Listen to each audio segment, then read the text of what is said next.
নমস্কার বন্ধুরা, আমার চ্যানেলে আপনাদেরকে স্বাগত। আজকের ভিডিওতে আমরা আলোচনা করব 2022 সালে মুক্তিপ্রাপ্ত একটি রোমাঞ্চকর মুভি নিয়ে।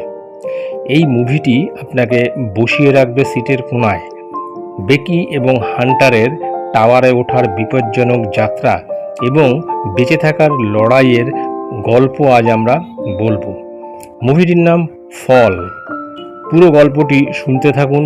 আর যদি আপনি এখনও চ্যানেলটি সাবস্ক্রাইব না করে থাকেন তাহলে দয়া করে সাবস্ক্রাইব করুন। চলুন শুরু করা যাক। বেকি ও তার স্বামী ড্যান একটি পর্বতারোহণে অংশ নেয়, কিন্তু দুর্ঘটনায় ড্যান পড়ে মারা যায়। ড্যানের মৃত্যু বেকিকে মানসিকভাবে ভেঙে ফেলে। 1 বছর পর বেকি এখনও শোকগ্রস্ত, ড্রিঙ্কিং এবং একাকিত্বে ডুবে থাকে। তার বন্ধু হান্টার একজন সাহসী অ্যাডভেঞ্চার, বেকিকে তার জীবনের শূন্যতা কাটানোর জন্য একটি বিপজ্জনক অভিযানে যেতে প্রস্তাব দেয়। হান্টার চায় বেকি আবার জীবনে ফিরে আসুক এবং তার ভয় কাটিয়ে উঠুক।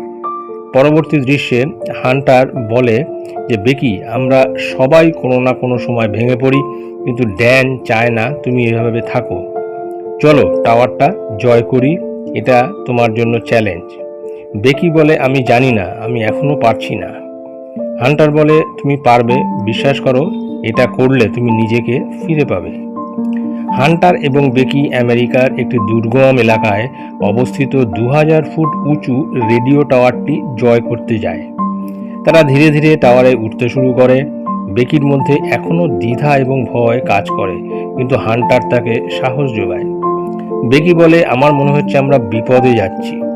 হান্টার বলে, আরও উপরে চলো, আমরা পৌঁছে গেলে সব ঠিক হয়ে যাবে। তারা টাওয়ারের চূড়ায় পৌঁছতে পারলেও তাদের সমস্যা তখন শুরু হয়। সিঁড়ির ভাঙা অংশটি ঝরে পড়ে এবং তারা চূড়ার ওপরে আটকে পড়ে। সেখান থেকে নিচে নামার কোনো উপায় থাকে না। বেকি বলে, আমরা আটকে পড়েছি, আমরা কিভাবে নেমে যাব? হান্টার বলে, আমাদের ঠান্ডা মাথায় চিন্তা করতে হবে, সাহায্য আসবেই। দুজনেই প্রচুর চেষ্টার পরেও নিচে নামতে ব্যর্থ হয়।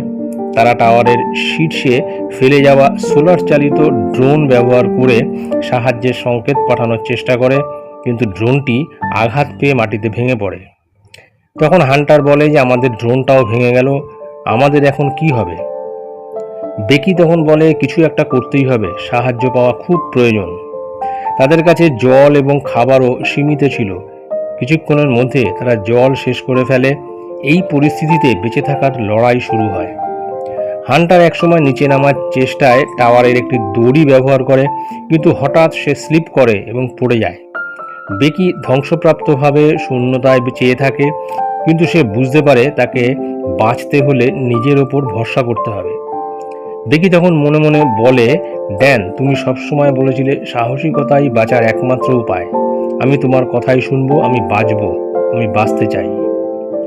বেকি হান্টারের ব্যাকপ্যাকের মধ্যে থাকা জিনিসগুলো দিয়ে একটি উপায় খুঁজে বের করে।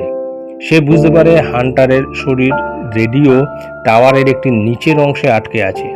বেকি সাহসীভাবে সেই ব্যাগ থেকে পাওয়া ফোনে সংকেত পাঠাতে সক্ষম হয়, যা অবশেষে একটি সাহায্যকারী দলের নজরে আসে। বেকি অবশেষে উদ্ধার হয়। টাওয়ারের শীর্ষে থেকে যে ভয়ঙ্কর অভিজ্ঞতার মধ্যে দিয়ে সে গিয়েছিল তা তাকে মানসিকভাবে আরও শক্তিশালী করে তোলে। বেকি বলে যে আমি বেঁচে আছি কারণ আমি সাহস হারাইনি। জীবন কত মূল্যবান আমি আজ তা নতুন করে বুঝতে পারলাম। ফল মুভিটি সাহস, বন্ধুত্ব এবং জীবনের প্রতি নতুনভাবে দৃষ্টিভঙ্গি অর্জনের গল্প। বিপদের মুখে নিজেকে কিভাবে ধরে রাখতে হয় এবং ভয়কে কিভাবে অতিক্রম করতে হয় তারই একটি প্রতীক এই সিনেমাটি। এটাই ছিল ফল মুভির পুরো গল্প। আপনি কি ভাবছেন এই সিনেমাটি নিয়ে? মন্তব্য করে জানাতে ভুলবেন না।